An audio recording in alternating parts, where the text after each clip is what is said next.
Welcome to రాజనీతి. తమిళనాడులో విజయ్ గెలిచిన తర్వాత చాలామంది వైఎస్ఆర్ కాంగ్రెస్ పార్టీ నాయకులు, కార్యకర్తలు అదేదో వాళ్ళ గెలుపు అన్నట్టుగా ఫీల్ అవుతున్నారు. అసలు తమిళనాడులో విజయ్ గెలవడానికి ఆంధ్రప్రదేశ్లో జగన్మోహన్ రెడ్డికి సంబంధం ఏంటి? వీళ్ళు ఏం చెప్తున్నారు అంటే, విజయ్ తన ప్రచారంలో జగన్మోహన్ రెడ్డి బొమ్మ చూపించాడంట. దాన్ని చూపించి వీళ్ళు సెలబ్రేట్ చేసుకుంటున్నారు. విజయ్ గ్రేటర్ చెన్నై పరిధిలో తిరువళ్ళూరు జిల్లాలో రోడ్ షో చేస్తున్నప్పుడు ఒక జగన్మోహన్ రెడ్డి అభిమాని జగన్మోహన్ రెడ్డి ఫోటోని విజయ్కి అందించినప్పుడు విజయ్ దాన్ని అందరి ప్రచార రథం మీద నుంచి అందరికి చూపించాడు.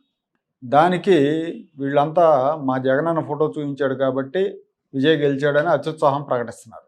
నిజంగా జగనన్న ఫోటోకి అంత శక్తి ఉంటే మరి స్వయంగా జగన్ ప్రచారం చేసిన ఆంధ్రప్రదేశ్లో 11 సీట్లకి ఎందుకు పరిమితం అవుతాడు? విజయ్ గెలుపు కోసం జగన్మోహన్ రెడ్డి వ్యూహరచన కూడా చేశాడని ప్రచారం చేసుకుంటున్నారు. ఆ వ్యూహాలేవో తన గెలుపు కోసం చేసుకుంటే 11 సీట్లకు పరిమితం అయ్యేవాడు కాదు. ఇంకో విషయం ఏంటంటే, విజయ్ క్రిస్టియన్ కావటం వీళ్ళ ఉత్సాహానికి ఇంకో కారణం.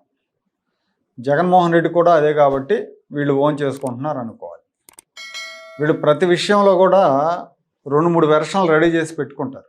ఎవరు గెలిస్తే ఎలా ఓన్ చేసుకోవాలి, ఎలా దాన్ని వైసీపీకి పాజిటివ్గా ప్రచారం చేయాలి అని హెడ్ ఆఫీస్ నుంచి ఇచ్చే స్క్రిప్ట్లు ఉంటాయి. వాటిని ఫాలో అవుతూ ఉంటారు.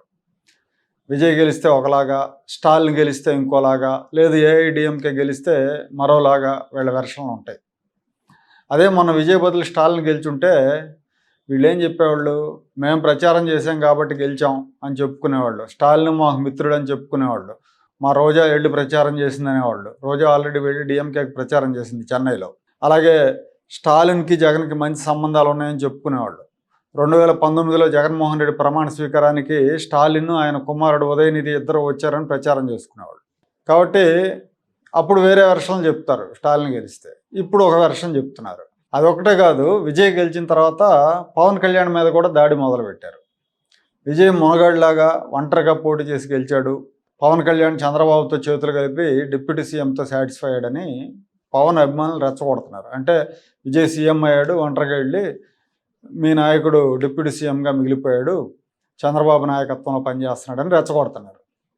పవన్ కళ్యాణ్ ఆంధ్రప్రదేశ్ అభివృద్ధి కోసం ఇంకో 15 ఏళ్ళు ఈ కూటమిగానే మేము ఉంటాం అని తరచుగా చెప్తున్నారు. సహజంగానే కొంతమంది ఆయన అభిమానులకు, అలాగే కొంతమంది కాపు సామాజిక వర్గం వాళ్లకు అది నచ్చదు. మనకు రాజకీయ అధికారం కావాలి కదా, చంద్రబాబు కింద ఎన్నాళ్ళు పనిచేయాలన్న వాదన చేస్తూ ఉంటారు. అలాంటి వాళ్ళని, అలాంటి అసంతృప్తి ఉన్న వాళ్ళని రెచ్చగొట్టే పనిలో వైఎస్ఆర్ కాంగ్రెస్ పార్టీ ఉంది. ఇప్పుడు విజయం చూపించి కూటమి నుంచి బయటకు వచ్చేసి ఒంటరిగా పోటీ చేయి, ముఖ్యమంత్రి అయిపోతావు అని రెచ్చగొడతా ఉంటారు. ఒకవేళ నిజంగా పవన్ కళ్యాణ్ ఒంటరిగా వెళ్ళి పోటీ చేసినా కూడా 100% ఆయన సామాజిక వర్గం కాపులు 100%, 100% ఆయన వెంట నడవరు. ఎందుకంటే వాళ్ళలో మళ్ళీ వైసీపీ అభిమానులు ఉంటారు, కొంతమంది టీడీపీ అభిమానులు ఉంటారు. అక్కడ భిన్నాభిప్రాయాలు ఉంటాయి. మరి 100% కాపులు ఆయన వెంట నడుచుంటే పవన్ కళ్యాణ్ ఓడిపోరు కదా. 2019లో ఒంటరి పోరాటం చేశారు కదా. ఆ రోజు కేవలం 6% ఓట్లు, 1 సీటు మాత్రం వచ్చినాయి కదా.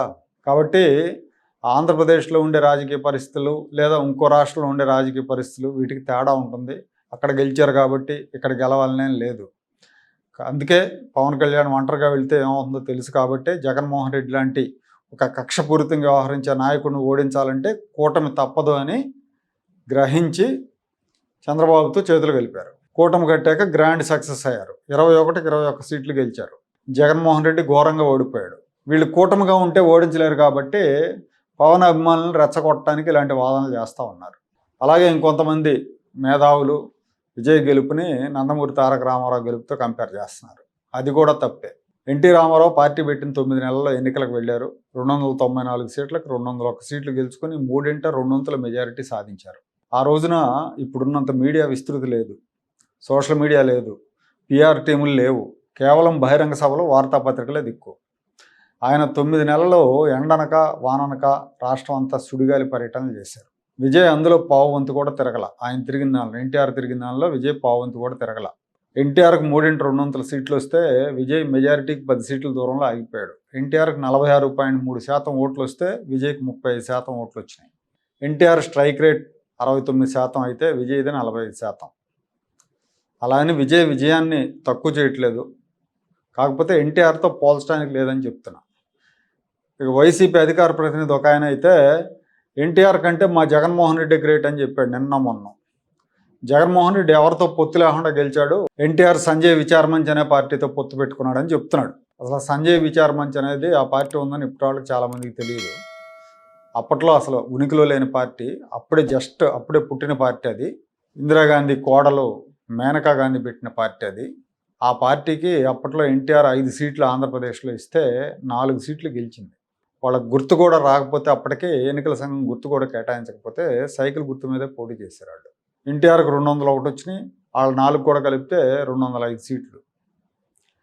ఎన్టీఆర్ తొలి ఎన్నికలో రికార్డులు బద్దలు కొట్టాడు. కాబట్టి ఎన్టీఆర్ కంటే జగన్ గొప్ప అనటం హాస్యాస్పదం. కాకపోతే ఒక విషయంలో ఎన్టీఆర్ కంటే జగన్ మేటి. ఎన్టీఆర్ మీద 43,000 కోట్ల అవినీతికి పాల్పడినట్టు సిబిఐ ఛార్జ్షీట్లు వేయలేదు. ఎన్టీఆర్ మీద ఈడీ కేసులు లేవు. ఎన్టీఆర్దంతా కష్టార్జితమే. ఎన్టీఆర్ జనం సొమ్ము తినలా. 1.5 ఏళ్ల పాటు జైల్లో లేడు ఎన్టీఆర్. తల్లిని చెల్లిని ఆస్తి కోసం తరిమేలా ఎన్టీఆర్. అలాగే రాష్ట్ర సహజ సంపదను దోచుకోలేదు ఎన్టీఆర్. కాబట్టి ఆ విషయంలో జగనే మేటి.